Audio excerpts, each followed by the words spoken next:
নমস্কার, আপনারা দেখছেন KTV বাংলা হট সিটে হট টকের আরও একটি পর্ব নিয়ে আপনাদের সঙ্গে আমি শান্তনু।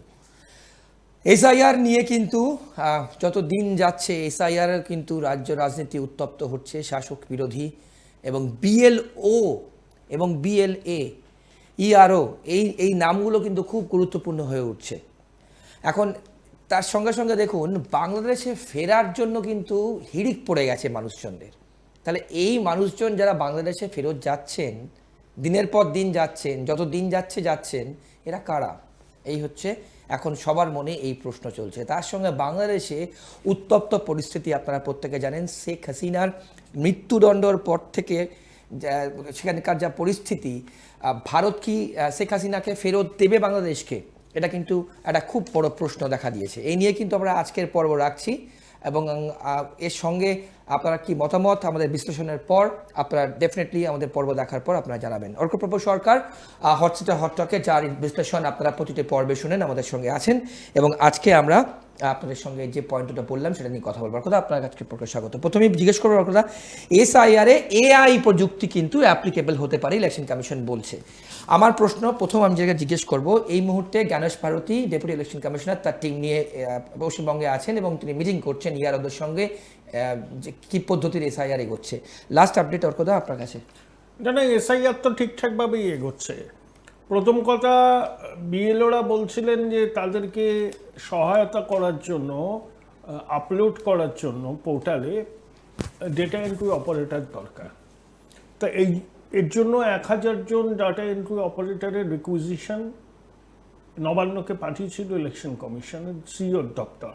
ওকে, তো এখনো পর্যন্ত বিষয়টা নিয়ে জট কাটেনি। ওকে, আশা করা যায় কাটবে। এর থেকে একটা জিনিস স্পষ্ট হচ্ছে যে ইলেকশন কমিশনের দপ্তরকে স্বাধীন করা বিশেষ প্রয়োজন।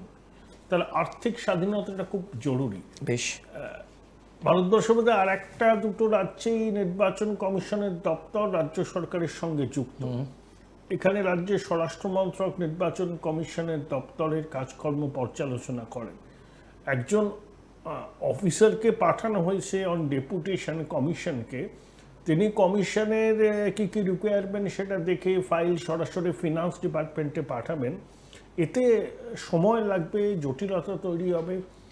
কমিশনকে আর্থিক স্বাধীনতা দিলে এবং কমিশনের উপর রাজ্য সরকারের প্রভাব না থাকলে পরে কমিশন অনেক দ্রুততার সঙ্গে কাজটা করতে পারে। ওকে, এই যে বিএলওরা চাইছেন ডেটা এন্ট্রি অপারেটরদের সহায়তা, এটা কমিশন কিন্তু আগেই এই চিন্তাভাবনা করে 1000 জনের একটা রিকুইজিশন পাঠিয়েছিল। বেশ, তার জন্য কত খরচ হবে, ব্যয় বরাদ্দ ইত্যাদি ইত্যাদি। কিন্তু যতদূর জানি এখনো পর্যন্ত নবান্ন থেকে সবুজ সংকেত আসেনি। এদিকে তো সময়ও চলে যাচ্ছে। বিএলওরা বলছেন যে তাদের চাপ বাড়ছে, কয়েকটা অস্বাভাবিক মৃত্যু, দুঃখজনক মৃত্যুর ঘটনা ঘটেছে। তবে তার সঙ্গে এসআইআর এর যোগ আছে, এটা খুব সরলীকৃত ধারণা হয়ে যাবে। অবশ্যই বিএলওদের তো কাজের চাপ আছে এবং কমিশন যেভাবে বলেছে যে নির্ভুল ভোটার তালিকা, ভুল এন্ট্রি হলে তার দায় বিএলওদের নিতে হবে, এতে স্বভাবতই বিএলওদের একটা চাপ তো বাড়ছে। তবে কমিশন বলেছে যে এআই প্রযুক্তির ব্যবহার করা হবে। এআই প্রযুক্তি কিভাবে হবে সেটা আমি জানি না, এটা একদম টেকনিক্যাল বিষয়। ওকে, ধরুন একজনের নামের পাশে একটা ছবি ছাপ লাগানো হলো, মানে কারেন্ট ছবি, অতীতের ছবির সঙ্গে তার হয়তো মিল নেই। আচ্ছা, বলছে এটা আমার কারেন্ট ছবি। হ্যাঁ, এই সমস্ত অনেক কিছু এবং তথ্য যেগুলো দেওয়া হচ্ছে সেই তথ্যগুলো অথেন্টিক কিনা এটা এআই ধরে ফেলবে। ওকে, তার মানে 2002 এর সঙ্গে 2025 যে ফর্মটা আপনারা 2025-এর নামের যাদের নাম আছে আর যাদের 2002-তে নাম আছে বা যাদের বাবা মার নাম আছে তাদের কোনো সমস্যাই নেই। ওকে, সমস্যাটা হচ্ছে তারা যাদের নাম নেই ওইগুলো তো হয়েই গেছে, ওটা অটোমেটিক উঠে যাবে। 2002-এর তালিকায় যাদের নাম ছিল 25-এও আছে, কোনো সমস্যা নেই। বা 2002-এর পরে ভোটার তালিকায় নাম উঠেছে কিন্তু 2002-এর তালিকায় তাদের বাবা মার নাম আছে, বা ভারতবর্ষের অন্য কোনো রাজ্যের ভোটার তালিকায় তাদের বাবা মার নাম আছে, ওই সময় কোনো অসুবিধা নেই, ম্যাপিং হয়ে যাবে। কিন্তু কোনো তালিকাতেই নাম নেই যাদের, তাদের সংখ্যাটা কম নয়, তাদের ক্ষেত্রে এই এআই প্রযুক্তি ব্যবহার করা হবে। বেশ, তাহলে আপনি ওভারঅল যে পদ্ধতিতে ইলেকশন কমিশন এগোচ্ছে ওর কথা, তাতে একদম নির্ভুল ভোটার তালিকায় আশা করা যায় আমরা এখন পাবো। 100% নির্ভুল হবে কিনা তো এখন বলতে পারছি না। খসড়া ভোটার তালিকা প্রকাশক, তারপরে আপত্তি জানানোর, নাম সংযোজন করার বা নাম বাদ দেবার, এগুলো তো চলবে 1 মাস ব্যাপী। বেশ, শুনানি হবে, হিয়ারিং, হ্যাঁ, কমিশন নোটিশ পাঠাবে, বেশ, কি কি ডকুমেন্ট নিয়ে আসতে হবে সেগুলো বলবে। 7ই ফেব্রুয়ারি চূড়ান্ত ভোটার তালিকা তো প্রকাশ হবে, তার আগে 9ই ডিসেম্বর খসড়া ভোটার তালিকা প্রকাশ হবে। তখনই অনেকটা স্পষ্ট হবে যে কতদূর কি এসআইআর হলো। ওকে। অর্থাৎ এটা খুব কমন কোয়েশ্চেন কিন্তু মানুষজন করছেন যে যখন তারা ফর্ম ফিল আপ করছে, যে ফর্ম বিএলওরা দিয়ে এসছেন, তার ফর্ম ফিল আপ করার পর যখন জমা দিচ্ছেন, তার মানেই কি তার যাবতীয় ইনফরমেশন চলে গেল, মানে আর কি, মানে দ্যাট আর পারসন কোনো ইজ সেফ? information নয়, সঠিক ইনফরমেশন দিলে অটোমেটিক্যালি উঠে যাবে। আচ্ছা, আর যদি সঠিক মানে ইনফরমেশন ওটাই ক্রস চেক হবে আপলোড হওয়ার পর, বিশেষ করে যাদের 2002 এর তালিকায় নাম নেই, বিশেষ করে যাদের 2002 তালিকায় নাম যাদের 2002 আছে, 25-এ আছে, তো ম্যাপিং হয়ে গেছে, ওগুলো অটোমেটিক। তাও তাদের সঠিক তথ্য দিতে হবে, সবাইকে সঠিক তথ্য দিতে হবে। বা ফর্ম ফিল আপ করতে কোথাও একটা ভুল হলো, শুধুমাত্র একটা দাগ দিয়ে কাটবেন, বারবার কাটাকুটি করবেন না। ওকে, এগুলো কমিশন বলেছে। এই আগে দেখা যাক কতদূর কি হয়। ওকে। জ্ঞানেশ ভারতী ইতিমধ্যে এখানে অর্থাৎ বাংলায়, সেখানে কিন্তু তিনি মিটিং করছেন এবং স্পষ্ট বলেছেন যে চিফ ইলেকশন কমিশনারও কিন্তু অফিসারকে কিন্তু ছাড়া হবে না, মিস্টার আগরওয়ালকেও কিন্তু যদি কোনো একটাও ভুল এন্ট্রি হয় কিংবা যদি কোনো অভিযোগ প্রমাণিত হয় যেটা সত্যি, তাহলে কিন্তু কড়া পদক্ষেপ নেওয়া হবে। আচ্ছা, ভালোই তো, আমরা তো নির্ভুল ভোটার তালিকাই চাই। কমিশন যদি সেটা তৈরি করতে পারে, এর থেকে তো ভালো কিছু হয় না। তার জন্য তারা যা যা পদক্ষেপ নেবে, এটা তো সবাই চাইছে। বেশ, এবার আসি বাংলাদেশ প্রসঙ্গে। অর্কদা, বাংলাদেশে এত মানুষজন আমরা দেখছি যে বর্ডার জায়গাতে যেখানে যেখানে আছে, বাংলা থেকে কিন্তু প্রচুর মানুষজন বাংলাদেশে চলে যাচ্ছে। এরা এই এতদিন ধরে যে তারা এখানে ছিল, এটাই কি মেন বিরোধীদের অভিযোগ? এসআইআর এর জন্য তাদের তথ্য নথি সব লাগবে, তারা তো জানেন তাদের অরিজিনাল তথ্য নেই, নথি নেই, কোনোভাবে তারা জোগাড় করেছেন। এখন সেটা ধরা পড়ে গেলে তাদেরকেও বিদেশি বলে চিহ্নিত করে ডিটেনশন ক্যাম্পে রেখে পাঠিয়ে দেওয়া হয়। রাইট। তাই আগে ভাগে তারা অনেকে চলে যাচ্ছেন। সীমানায় চোরাচালান তো হয়, দুপার থেকে যাতায়াত করে, কিছু লোক এই কাজ করে, তাদের মাধ্যমেই যাচ্ছে। এখন এদিক থেকে যাওয়ার সংখ্যাটা বাড়ছে ওদিক থেকে আসার তুলনায়, তো এটা খুব স্বাভাবিক।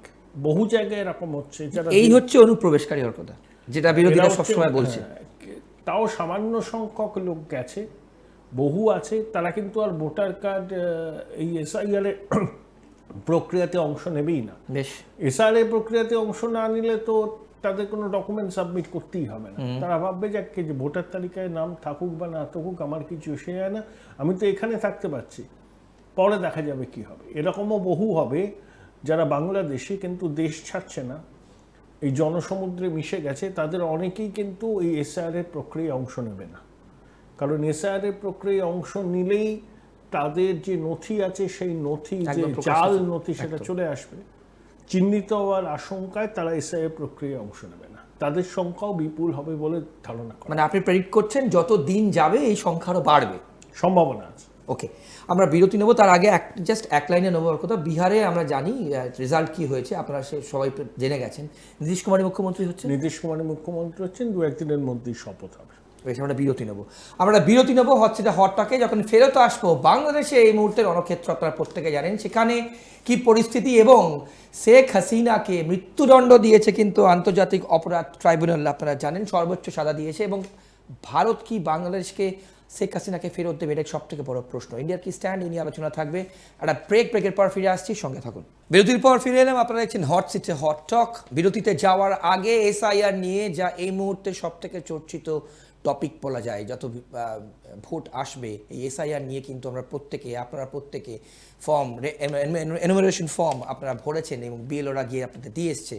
এরপর কিন্তু যত দিন যাবে এসআইআরে কিন্তু আমাদের মেন কনসেন্ট্রেশন থাকবে। কিন্তু তার সঙ্গে বাংলাদেশে আপনারা প্রত্যেকে জানেন শেখ হাসিনাকে মৃত্যুদণ্ড দিয়েছে আন্তর্জাতিক অপরাধ ট্রাইব্যুনাল। এখন প্রশ্ন হচ্ছে ভারত কি করবে, শেখ হাসিনাকে কি ফেরত দেবে? অর্কদা, কোনো প্রশ্নই নেই, শেখ হাসিনাকে কেন ফেরত দেওয়া হবে? যে বিচারটা হয়েছে আন্তর্জাতিক অপরাধ ট্রাইব্যুনালে, ওটা বিচারের নামে প্রহসন, সাজানো গোছানো বিচার, ন্যায় বিচার, রায়টা আগে থেকেই ঠিক করে রাখা ছিল, সেই রায়টা দেওয়া হয়েছে। এবং আন্তর্জাতিক অপরাধ ট্রাইব্যুনালে যারা বিচারপতি হিসাবে নিয়োগ পেয়েছেন তাদের বিশ্বাসযোগ্যতা এবং ক্রেডেনশিয়াল নিয়ে প্রশ্ন আছে, তাদের সেই যোগ্যতা আছে কিনা এই প্রশ্ন অনেকে তুলছে। জেলা আদালতে ছিলেন, দায়রা আদালতে ছিলেন, কেউ 1 বছর আগে অবসর নিয়েছেন, তাকে ওখানে বসিয়ে দেওয়া হয়েছে। অর্থাৎ একটা সাজানো চিত্রনাট্য। আন্তর্জাতিক অপরাধ ট্রাইব্যুনাল তৈরি হয়েছিল 71-এ মুক্তিযুদ্ধে যারা মুক্তিযুদ্ধের বিরোধিতা করেছিল, পাক বাহিনীর সঙ্গে হাত মিলিয়ে যারা বাংলাদেশিদের খুন করেছিল তাদেরকে বিচারের আওতায় আনার জন্য। এখন মুক্তিযুদ্ধের পক্ষের মানুষজনকেই এই বিচারের প্রক্রিয়া আনতে চলেছে এই অন্তর্বর্তী সরকার। তাহলে অন্তর্বর্তী সরকারের মানসিকতাটা খুব স্পষ্ট, এরা মুক্তিযুদ্ধের বিরোধী শক্তি, এরা একটা অপশক্তি, কালো শক্তির ঔরসজাত। এরা যে কোনো মূল্যে বাংলাদেশের মানুষের মন থেকে মুক্তিযুদ্ধের চেতনাটাকে ভুলিয়ে দিতে চায়। এবং এই অপশক্তি, কালো শক্তির নেতা হচ্ছে ইউনূস। অনেকেই ইউনূসকে ভাবতেন যে উনি সর্বরোগর বিশল্যকরণী, ফোলা ফোলা গাল, হাসি হাসি মুখ, শিশুর সারল্য নিয়ে কথা বলেন, বাচ্চাদের মতো হাত পা নাড়েন। ও হচ্ছে একটা শয়তান, শয়তান বললে ওকে কম বলা হয়। ও অপশক্তি, কালো শক্তির ঔরসজাত। ওর পরিবারের যদি খোঁজখবর নেওয়া যায় তাহলে ওর সঙ্গে, ওর পরিবারের লোকজনদের সঙ্গে ওই খান সেনা বা তাদের পূর্বপুরুষদের কোনো সম্পর্ক থাকবে। ও ঠিক একজন বাংলাদেশি নাগরিকের দেশের প্রতি যে দরদ থাকবে, দেশের স্বাধীনতার প্রতি যে অঙ্গীকার থাকবে, ওর কিন্তু তা নেই। ও হচ্ছে বিদেশি শক্তির দালাল।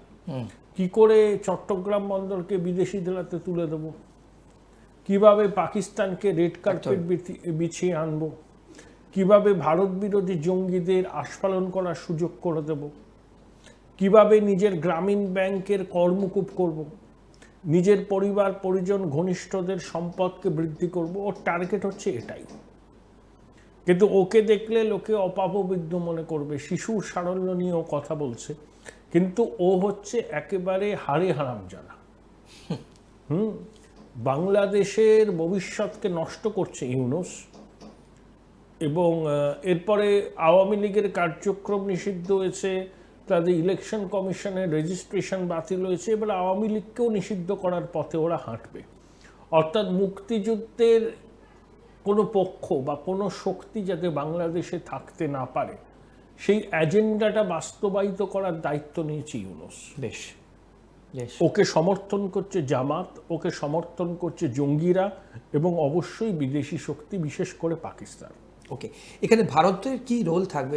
মানে ভারত দেখছে হাসিনাকে তো ফেরত চেয়েছে বাংলাদেশ। ও বেরোত চাইলে কি হবে? এটা অন্তর্বর্তী সরকার তো অবৈধ সরকার, তার তো কোনো সাংবিধানিক ভিত্তি নেই। অনেকেই তো অনেক কিছু চাইতে পারে, চাইলে পরে কি দেয়া যায়? ভবিষ্যৎ কি আপনি প্রেডিক্ট করছেন? ভবিষ্যৎ কি প্রেডিক্ট? বাংলাদেশে গৃহযুদ্ধ হবে। গৃহযুদ্ধ, আচ্ছা। যে কোনো দিন, যে কোনো মুহূর্তে। মানুষেরও তো একটা সহ্যের সীমা আছে। যখন মাথার উপর দিয়ে জল বইতে শুরু করবে তখন তো এই ইউনূস ও তার সঙ্গী সাথীদের মানুষ ছাড়বে না, তাদেরকেও বিচারের আওতায় আনা হবে, তারা দেশ ছাড়তে পারবে না। এবং ইউনূসের যে তরুণ সহযোগীরা যারা জাতীয় নাগরিক পার্টি তৈরি করেছে, বকলমে ইউনূসেরই পার্টি, তারা খুব আস্ফালন করছে, নিরাপত্তার ঘেরাটোপে আছে। তো ওই চিরদিন তো সবার একরকম যায় না, চক্রবৎ সব কিছু পরিবর্তন হয়। আওয়ামী লীগ বা শেখ হাসিনা কখনো কি ভেবেছিলেন যে এই রকম পরিস্থিতি হবে? হয়েছে। এই ছাত্র জনতারূপী দুর্বৃত্ত বা জঙ্গি এবং কালো শক্তির প্রতীক যারা, তারা কি পার পাবেন? পাবেন না। ওই বাংলাদেশের মানুষই তাদের বিচার করবে। ওর কথা শেষ প্রশ্ন করব, শেখ হাসিনার বাংলাদেশে ভবিষ্যৎ কি দেখছেন আপনি? সে বাংলা রাজনৈতিকভাবে শেখ হাসিনা তো বয়স হয়েছে অনেক, আওয়ামী লীগ থাকবে, ওকে নিষিদ্ধ করলেও কিছু এসে যায় না। অতীতেও এরকম অনেক নিষেধাজ্ঞার মুখে আওয়ামী লীগ পড়েছে। যতদিন বাংলাদেশ থাকবে ততদিন মুক্তিযুদ্ধের চেতনা থাকবে এবং আওয়ামী লীগ থাকবে। আচ্ছা, অন্য কোনো নেতার নেতৃত্বে থাকবে? চিরদিন তো একজন ব্যক্তি বা একটা পরিবারের হাতে নেতৃত্বের রাশ থাকে না। রাশ অন্যের হাতে যাবে, ব্যাটনটা অন্যরা নেবেন। কিন্তু আওয়ামী লীগ বাংলাদেশের ইতিহাস স্বাধীনতার সঙ্গে অঙ্গাঙ্গিভাবে জড়িয়ে, কোনো এবং আগামী দিনেও থাকবে। হ্যাঁ, কোনো নিষিদ্ধ করলে, আইন করে নিষিদ্ধ করলেও আওয়ামী লীগের প্রতি বাংলাদেশের মানুষের বিরাট অংশ মানুষের যে সমর্থন আছে, সেই সমর্থন কখনো চির ধরবে না। বেশ, অর্কদা, অনেক ধন্যবাদ আপনার সময়ের জন্য। তাহলে আজকে হট সিটে হট টকে আমরা যে দুটো মেন টপিক নিয়ে আপনাদের সামনে কথা বললাম, এসআইআর নিয়ে কিন্তু এই মুহূর্তে উত্তপ্ত পরিস্থিতি আপনারা প্রত্যেকে জানেন। এবং Gyanesh Bharti, deputy election commissioner, এই মুহূর্তে কলকাতায় তিনি বাংলায় এসছেন এবং তিনি খুব গুরুত্বপূর্ণ মিটিং সারছেন এবং পিএলওদের কিন্তু আরও গাইডলাইন বেঁধে দিয়েছেন, যে গাইডলাইন মেনেই কিন্তু তাদেরকে কাজ করতে হবে। বোঝাই যাচ্ছে যে ইলেকশন কমিশন কিন্তু খুব স্ট্রিক্টলি এই এসআইআর অর্থাৎ স্পেশাল ইন্টেন্সিভ রিভিশন, এই টোটাল জিনিসটা কিন্তু যে নির্ভুলভাবে করতে চাইছেন সে বিষয়ে কোনো সন্দেহ নেই। এখন সাধারণ মানুষদের, আপনাদের মনে অনেক প্রশ্ন থাকতে পারে যে বিএলওরা যে ফর্ম আপনাদেরকে দিয়েছেন, এনুমারেশন ফর্ম, সেই ফর্মটা ভরার পর আপনারা ফর্ম যখন জমা দেবেন, অনেকে প্রশ্ন করছেন যে ফর্ম কীভাবে ভরবেন, তার জন্য বিএলওদের নাম্বার দেওয়া আছে, আপনারা ডিরেক্টলি কথা বলতে পারেন। আমরা সেই নিয়ে আমরা আপনাদের সামনে তথ্য তুলে ধরলাম। এবং দেখুন, বিশেষ করে সীমান্তবর্তী জায়গায় কিন্তু বাংলাদেশে ফেরার একটা হিড়িক পড়ে গেছে। সেই ছবিও আপনারা দেখেছেন, কেটিভি বাংলার বিভিন্ন অনুষ্ঠানে, অন্যান্য অনুষ্ঠানে দেখেছেন। এখন এই যে যারা যাচ্ছে, তারা ডকুমেন্ট নেই বলেই কি তারা যাচ্ছে? এসআইআরে তারা অংশগ্রহণ করবে না বলেই কি তারা যাচ্ছে? বিরোধীরা যেটা সব সময় ভয়েস আউট করে কিংবা জিজ্ঞেস বলে, অনুপ্রবেশকারীরা কিন্তু আছেন।